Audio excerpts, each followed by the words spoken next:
এ কি কোনো আজব ঘটনা, নাকি স্বাভাবিক কোনো ঘটনা, নাকি কোনো অলৌকিকতা বা কেয়ামতের আলামত? রাজবাড়ীর গান্ধিমারা এলাকায় আসলে কি হচ্ছে সব? পানি নাই, আমরা আসলে খুব কষ্টে আছি। তার কারণে আমাদের সারাদিন কোনো পানি থাকে না, আমাদের খাওয়ার পানি নাই, চান করার পানি নাই, রান্না টান্না কাজ করানো কিছুই পাই না। হঠাৎ করেই পানি শূন্য হয়ে পড়েছে পুরো একটি গ্রাম। রাজবাড়ী সদর উপজেলার গান্ধিমারা বাজার ও দামুকদিয়া গ্রাম। চাপকল বা পানির কলে নেই পানি। শতবার টিউবওয়েল চেপেও পানির সন্ধান পাচ্ছেন না স্থানীয় বাসিন্দারা। ফলে সুপেয় পানির দৈনন্দিন চাহিদার সংকট দেখা দেওয়ায় চরম ভোগান্তিতে পড়েছে সাধারণ জনগণ। এই সমস্যা এই গরম থেকে শুরু হয়েছে। এখানে বাজারে একটা টিউবওয়েলও পানি উঠতেছে না, পানির অনেক সমস্যা। বিগত প্রায় 1-2 মাস ধরে স্থানীয় বাজার সহ আশেপাশের বাড়িগুলোতে প্রায় একই অবস্থা। টিউবওয়েল আছে কিন্তু নেই পানি।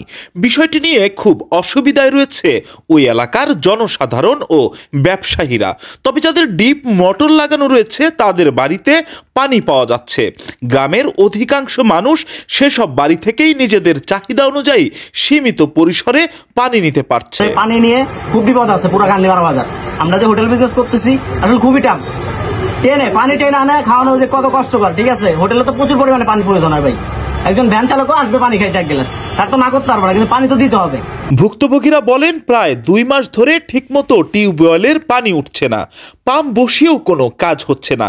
তবে যারা মাটির গভীরে বোর্ডিং করে পাম্প বসিয়েছে তারা কিছুটা পানি পাচ্ছেন। তাদের বাড়ি থেকে পানি আনতে গেলেও বিপাকে পড়তে হচ্ছে। বিদ্যুৎ খরচ বেড়ে যাওয়ায় তারা বেশি পানি দিতে চাচ্ছেন না।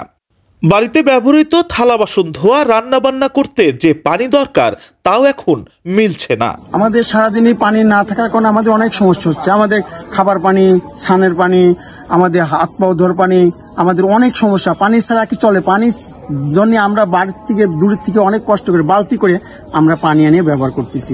অনেক কল যায়, কারো 2-1টা কল একটু আসে পানি, আমরা সেখান থেকে সংগ্রহ। ম্যাক্সিমাম বাড়িতে এই সমস্যা। একই সাথে পড়েছে প্রচন্ড তাপমাত্রা। এই এলাকার বাসিন্দারা কলের ঠান্ডা পানি আর খেতে পারছেন না। জনজীবনে এক অতিষ্ঠতা নেমে এসেছে। শুধুই কি তাই, বাজারে 3টা কলের ভিতরে 2টাতেই পানি নেই। বাজারের ব্যবসায়ীরাও পড়েছেন আর এক বিপাকে। হোটেল মালিকরাও ক্ষুধা নিবারণ করতে আসা সাধারণ জনগণ পড়েছে আরও বিপাকে।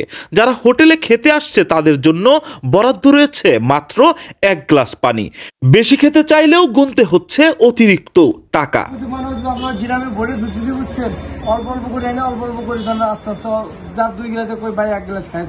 আর চাঞ্চল্যকর এমন ধরনের ঘটনা এর আগে স্থানীয়রা কখনো দেখেনি।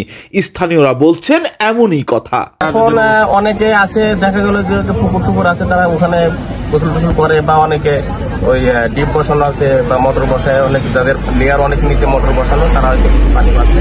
যেভাবে মানে সব মিলিয়ে মানুষ খুব কষ্টেই আছে আর কি পানির জন্য। ঠিক আছে। রাজবাড়ী সার্কেল, একই সুতোয় গাথা প্রাণ।